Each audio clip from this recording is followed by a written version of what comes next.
December 23rd, 1944, almost noon, a German observation post on Seenamps Hill, Belgium.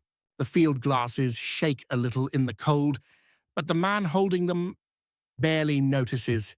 He's staring at the impossible, a sky overflowing with American planes, hundreds of them. He can't believe it. This isn't just a handful of desperate supply runs. It's an armada swarming over the snow-covered fields, dropping supplies to the surrounded 101st Airborne. Just days ago, the weather had kept everything grounded. No supplies, no hope for the Americans trapped in Bastogne. Now suddenly, the clouds have cleared and 241 C-47s roar overhead. The German observer watches in disbelief as parachutes blossom in the air, red for ammo, blue for medicine, yellow for food, white for everything else. The Luftwaffe couldn't dream of pulling off something like this, not since Stalingrad fell apart 2 years ago. Yet here are the Americans making it look easy.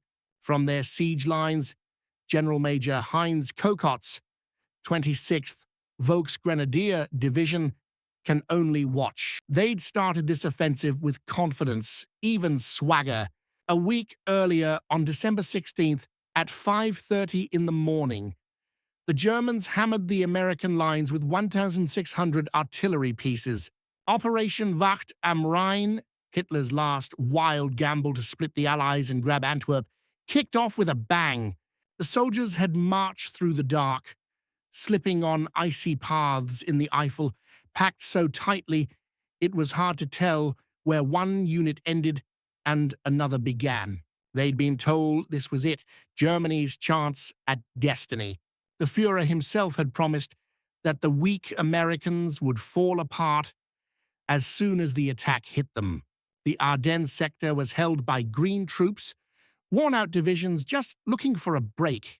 The plan was simple: smash through like in 1940, when the panzers had blitzed through France. In 6 weeks, the 26th Volksgrenadier Division was one of the spearheads, though it was a shadow of its old self. Most of the original veterans were gone, replaced by Luftwaffe and Navy men who'd never fought in the forests before. Still, spirits ran high. They'd been promised new weapons, enough supplies, and, most importantly, the element of surprise. And at first it worked. The Americans thought this was just another local counterattack. By the time they realized it was the real deal, German troops had smashed through, captured whole units, and sent the rest running west. For a moment, the road to Antwerp looked wide open. By December 18th, the Germans were pushing fast, racing toward their targets. Hasso von Manteuffel's 5th Panzer Army handed the job of taking Bastogne to Heinrich Freiherr von Luttwitz's 47th Panzer Corps. It all seemed to add up. 7 roads met in Bastogne. Whoever held the town could choke off the Americans in the Ardennes. No Bastogne, no reinforcements, no supplies, no counterattack. Luttwitz planned to hit an 11-kilometer front with 3 divisions, the 26th Volksgrenadier, the 2nd Panzer, and the Panzer Lehr behind them. These weren't green troops. These were battle-hardened units with some of the best tanks and assault guns left in Germany. The 26th Volksgrenadier Division led the way, pushing forward with everything they had. But now, as parachutes drift down and the sky fills with Allied planes, the mood shifts. The math of the battle is changing. It isn't about clever tactics or last stands anymore. It's about raw, overwhelming American supply power. The Germans, veterans or not, can only watch as history turns against them right there in the cold Belgian air. The 26th Volksgrenadier Division's anti-tank battalion had everything it needed: 14 Hetzer tank destroyers and a staggering 42 75mm anti-tank guns. On paper, they looked ready for anything. American tanks? No problem. Counterattacks? Bring it on But as they rolled toward Bastogne, the reality started to look a lot different. Instead of a panicked retreat, the Americans pulled back in good order. They blew up bridges behind them, threw up roadblocks, and made the Germans fight for every inch. Combat Command B from the 10th Armored Division managed to hold the Germans off long enough for the 101st Airborne, the Screaming Eagles, to make it to Bastogne barely 4 hours ahead of the enemy. The 101st hadn't even been close just days before. They'd been resting in Reims, France. As soon as the German offensive hit, they got thrown onto trucks and rushed through the night.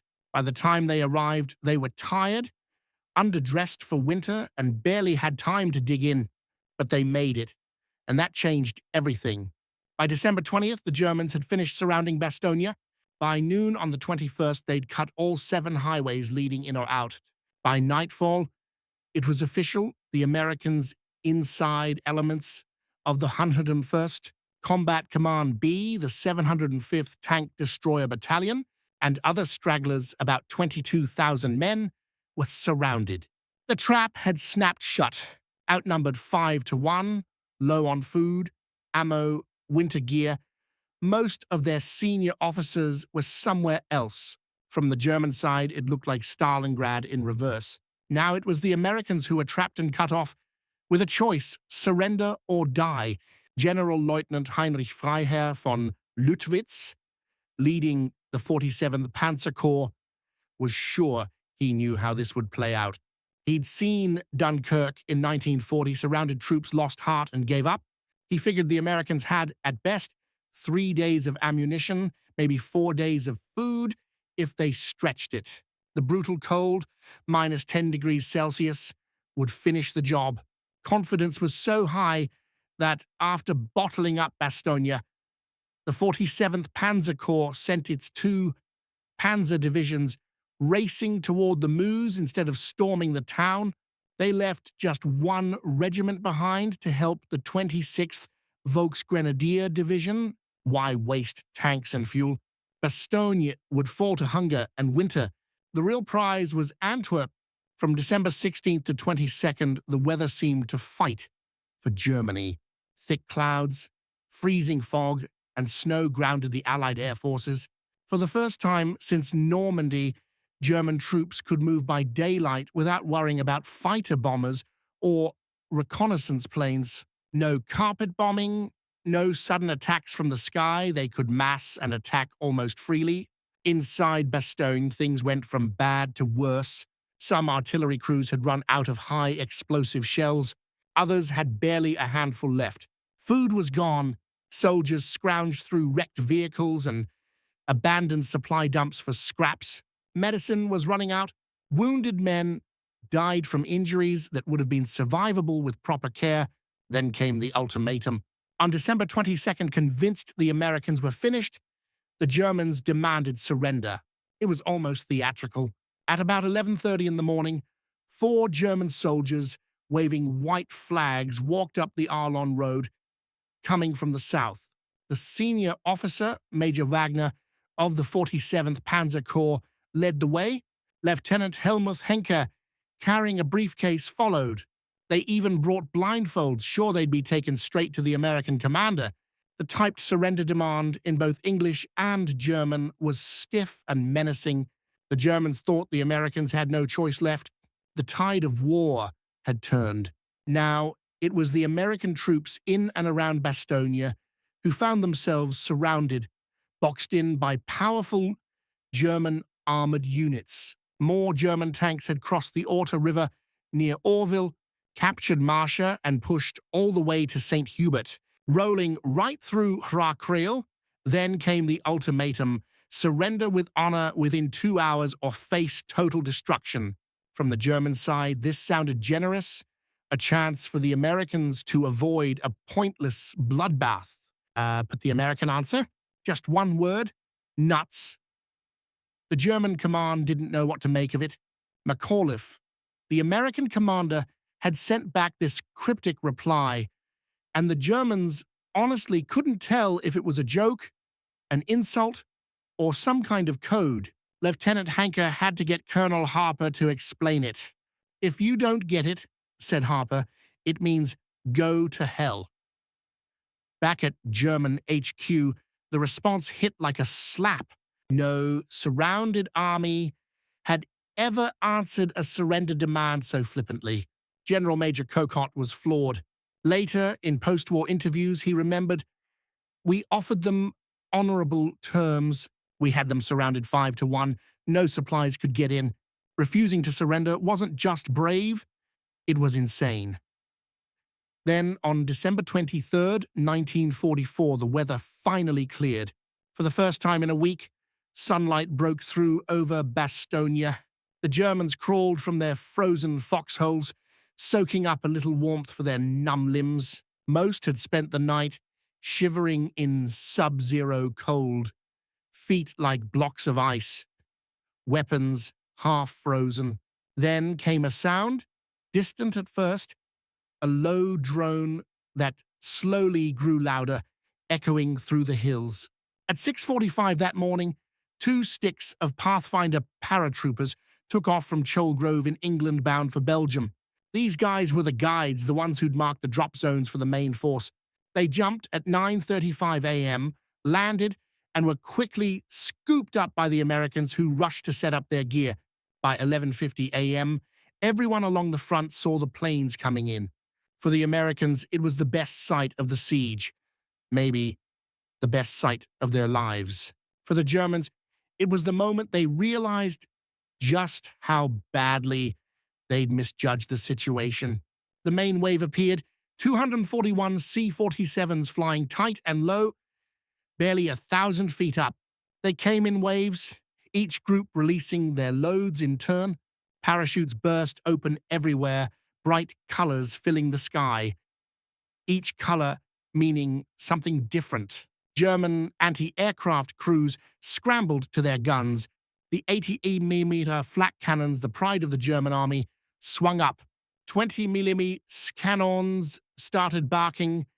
Machine guns joined in, and soon the sky was full of blackbursts and lead. One round tore through the fuselage of a plane, passing right between McNiss and Sergeant Mertz, close enough to make them flinch. But the American pilots kept coming, flying straight through the barrage, holding formation like their lives depended on it. 14 C-47s went down or crashed after being hit, but for every plane lost, 15 more pressed on, doors open, bundles tumbling out into the cold December air.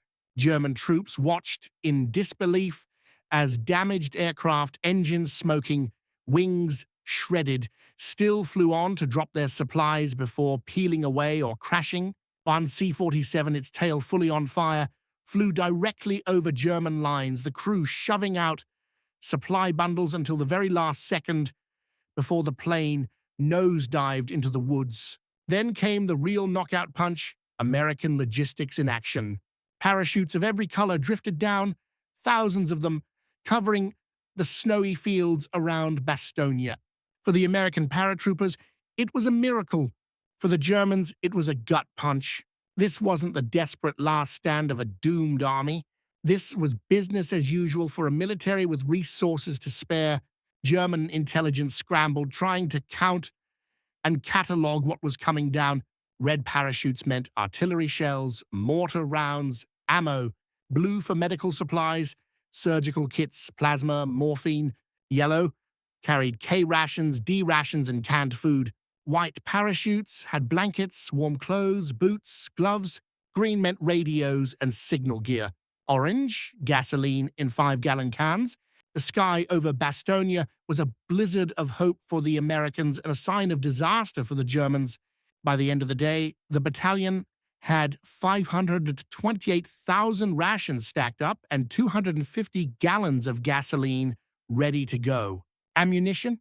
They finished with 286 rounds of high explosive, 177 white phosphorus, and 201 anti-tank shells. And this was just one battalion's haul. Imagine multiplying those numbers across every unit in Bastogne. The scale gets wild, almost hard to picture, and that was just the start. The morning drop kicked things off, but December 23rd kept the supplies coming. Around 2 p.m., another wave showed up. This one had gliders, big lumbering things towed in by C-47s, hauling the heavy gear you can't just toss out with a parachute.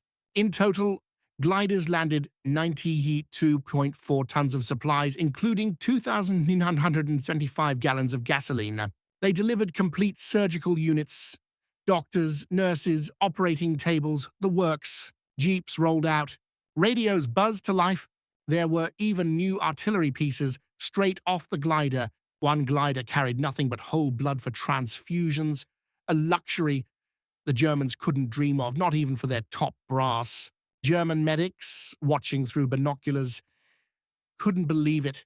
While they patched up wounds with paper bandages and worked without anesthesia, the Americans flew in refrigerated blood, penicillin, and entire surgical teams.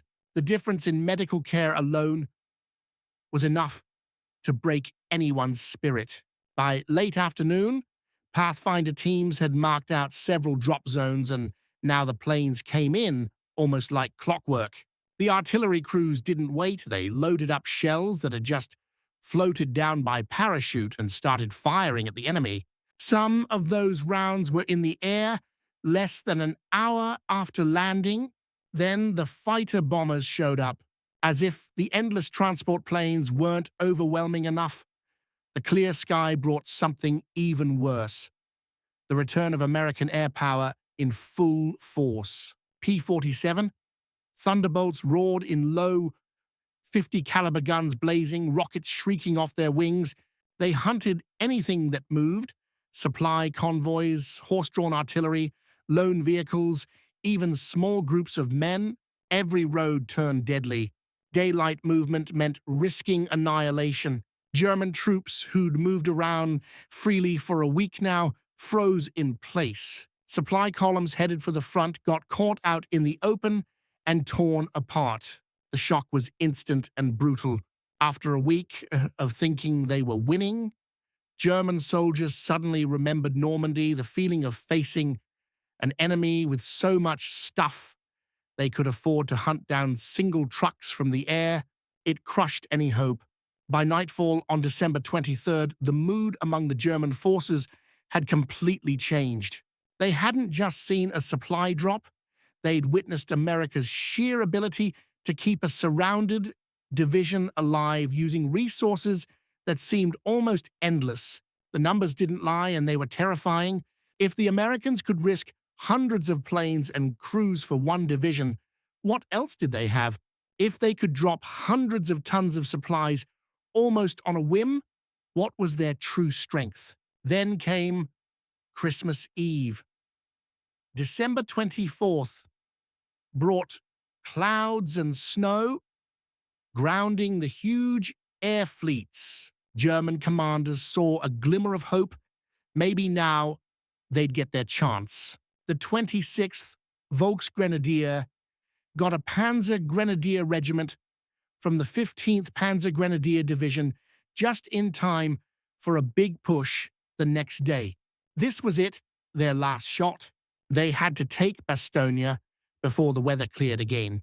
The plan was bold, probably too bold. They didn't have enough fresh troops. The 26th VG Division was running on fumes, so the 47th Panzer focused everything on a few points along the west side of the American lines, hoping to punch through one at a time. The attack kicked off before dawn on Christmas morning. In the darkness, the Germans launched their second all-out assault, trying to smash the Bastogne pocket once and for all. 18 Mark IV tanks, with infantry backing them up, broke through the thin line held by the 327th Glider Infantry and started pushing toward Hemrule. For a few moments, it looked like they might make it. The tanks crashed through, infantry pouring in behind them. German troops advanced through the snow, convinced this time they'd finally break the Americans. But the American response was savage, backed by all that fresh ammunition from the air drops. Two tanks managed to slip away from the deadly fire of the 463rd, but a quick response armored team from division headquarters took them out. By the end of the day, not a single one of the 18 tanks survived. The breakthrough was over. December 26th crushed any last German hopes. That day, Patton's Third Army, specifically the 4th Armored Division, punched through to Bastogne, breaking the siege. In the fading light after 5 p.m., the first tanks from Combat Command R, led by Lieutenant Colonel Creighton Abrams, rolled in from the south. Abrams would later go on to command all U.S. forces in Vietnam, but here he and his men found the defenders of Bastogne running on fumes but still holding strong. The 101st Airborne hadn't given in. Supplies came by air and their confidence never broke. The numbers say it all. According to U.S. Army records, during the siege, 1,207 tons of supplies, including nearly 5,000 gallons of gasoline, dropped in by parachute. Another 924 tons with almost 3,000 gallons of gas landed by glider. Day by day, December 23rd, 241 C-47s made the main drop with more missions on top. December 24th, the weather cut things short.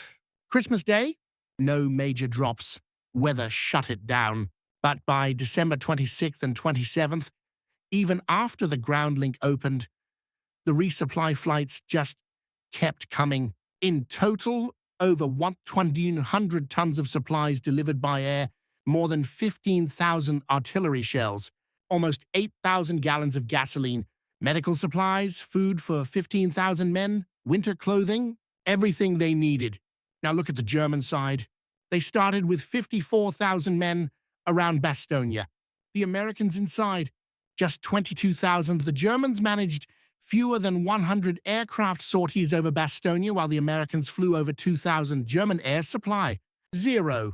After the war, German commanders faced the facts their soldiers already knew on the ground. General Hasso von Manteuffel, who led the 5th Panzer Army, summed it up. Bastogne proved the Americans had cracked the toughest part of modern war, logistics. They could keep surrounded troops supplied by air better than the Germans could supply their own advancing armies by road. When the weather broke, American material strength was so overwhelming that everything else faded into the background.